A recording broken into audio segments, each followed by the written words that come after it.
Now, it's not always possible to see our favourite bands play live, so some fans are thankful that there's a thriving industry in tribute acts. Groups like the Bootleg Beatles, who formed in 1980, have enjoyed great success.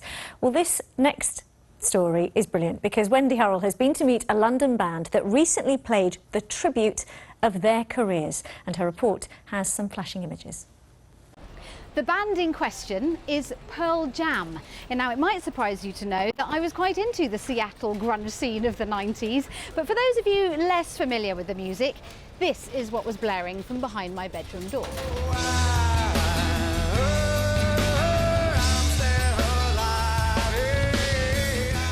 Call it a phase, if you will, but there are far less fickle fans across the world, and 20,000 of them were hoping to see Pearl Jam at the O2 last week. But the lead singer lost his voice. At 2 p.m, the gig was cancelled.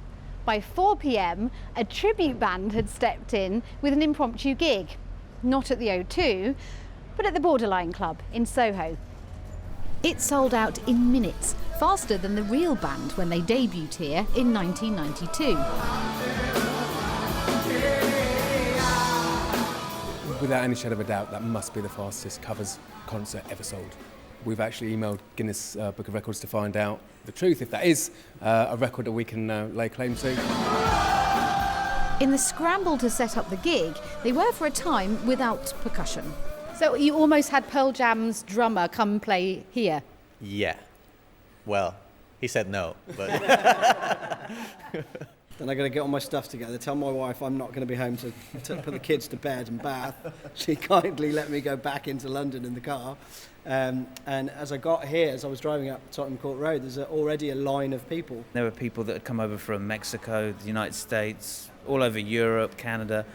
Even before I picked up my guitar, when I walked on stage, there were people like, "Thank you so much for the gig." I was like, "We haven't done it yet." Yeah, we just had so many messages from so many people, just being so grateful that we managed to salvage something of a ruined night. For fans who've seen their favourite band play live nearly 20 times, how did Pearl Jam, with two M's, compare? In many respects, it was the gig that we've always wanted to see. I was a little bit young to see them in the sort of early 90s. The mosh pit, if you will, was pretty brutal, and I think a lot of us are still quite bruised from it all. I've had friends that have tried to do covers and play songs, and they do all right, but no, these guys were spectacular, properly good.